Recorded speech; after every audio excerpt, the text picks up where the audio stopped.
ole clear tu te kalau lom le vek chuwa tu tuma chuanin hey Mizo talent LPS ina an buat sei kha kalmek ani a hlotling chau khop maya a khami chungchanga khanin ama sa in a thil han soile lok ka duwa chu member tan en thei ti kha ala ni chaudona khata khanin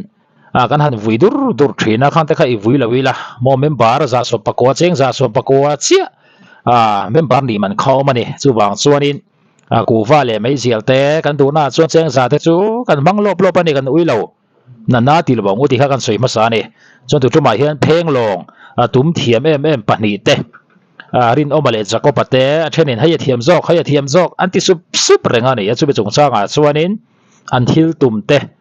kan ngai thadun do na tunge ngai thak nuam zawk in ti tiang tunge tum thiam zawk tunge lungleng takati thiam zawk ti te kan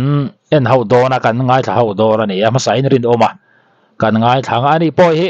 a thiam mai ni a thiam ber an ti hel kha ni ai poi ni se Jacoba nen kan khai khin chawang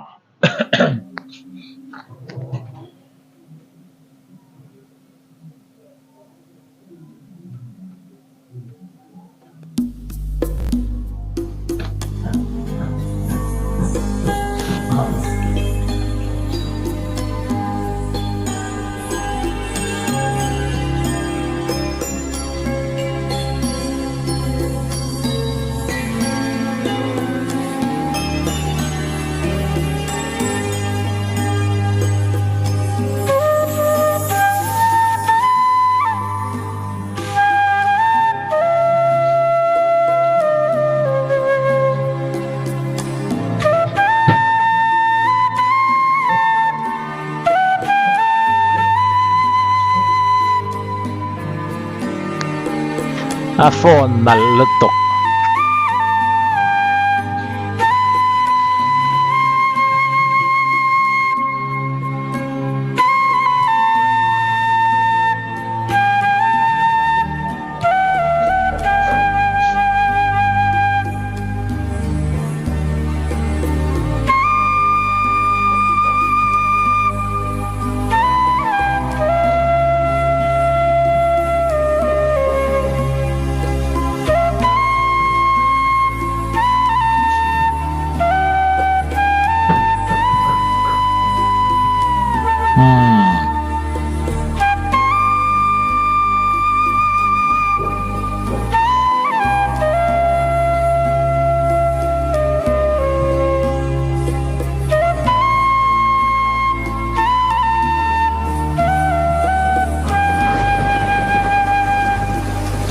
nal vong khop mai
THIAM khop mai Rinawma ron tum kha enge anal na em chu atopa khan lungkoi takin mo phone ler si khanin ron ti top ya chu mai pi lama aril ru a pm mani atum lai zong zong khan han anila midang poni thawang amar chu Rinawma bi khi chu nge a serious mai ne hei he thatna ni ya tikhanin nal thayang ber tu khan athil ti mu ta khan a chenga kha nge ati ngai thak nuam tu kan ti don nge ti moi zual tu kan ti don a sial khop maya tuna ron tum lai kha ka hring nun dei ri ning poni se a clear thabok sia mo asanga poni se asang nal rei mai ne asin sang nal rei maya ti khana phone moi turate ani na turang khap zel khanin aron ti ni chuwang chuan next round tling ching sa anda khani ani po heng poni se theng sang chhozel tur pon du sakna kan hla na turami khani ya heng poni sela Jacoba mani po hianin heng long aron tum moi vong khop mai kan lut chho vele ngalanga lapakhat entinan ka hring nun dei ri thau hiron tum ta sela kha han compare to ni la chu sawang amaro chu kadi ka par moi te apu bala sai lawa hla pu bala sai lawan da lo sakha ni ti ang kha aron tum hler mai ne kan ngai tha chho vele ngalang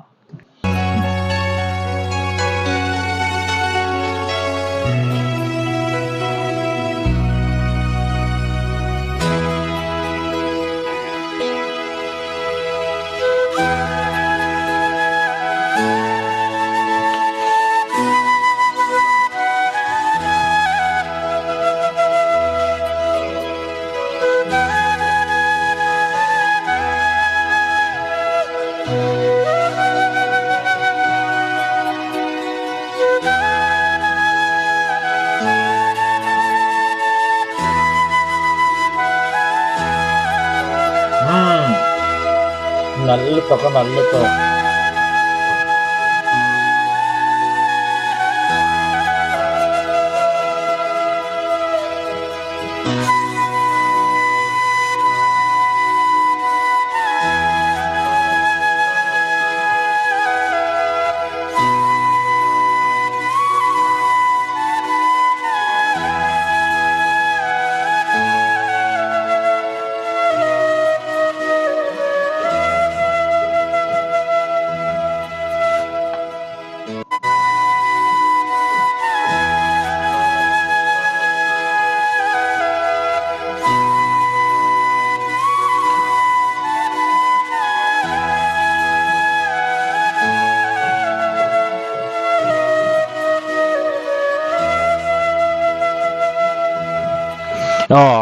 nal khop mai turami po kha Rinawma khanin ama sa zawa kan hu khan kha aron tum sela Jacoba hiarin ka hring nun dei ri ka han tum ta sela han ti ve ta sela nal dun view ponarin amaro chu ka beka chuarin enge music kami athuk ina zir lo wange ti te ang Jacoba bik hianin ka di ka par moi te hi tinal view na duangin ari kha headphone han ngai thak chuarin enge a clear lo mo ti khari ru lo lang mai maya tinan kharin do mate chu ka hring nun dei ri kha clear fil fight ta khanan ti phone lera sanga poni ya tin khanin eng kim mai kha a clear wa mai ne khati do kharin tuna Jacoba na ron ti hi enge fil fight thauna khami han compare tak khachuanin a clear lo hretem o ti khari ru lo langa ngay mùa đại khá là soi về ula bỏ đi xe gần trong lâu ngã áp đi khanin gần ngay thả ngã lúc tất cả lâu ngay thả là tung nghe tum là ít ZAWK thì lại khá lúc tất cả lâu ngay thả rồi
nal phong khop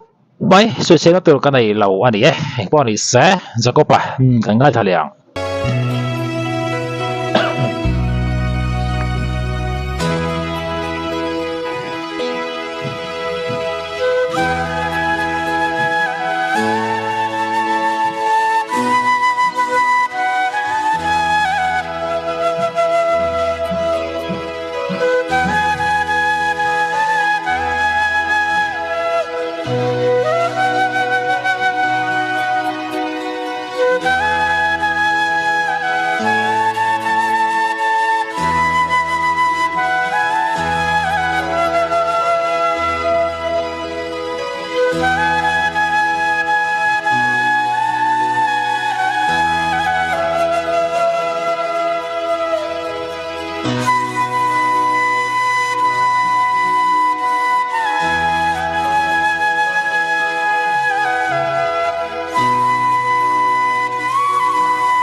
anh thiêm du khóc mấy bọn đi xe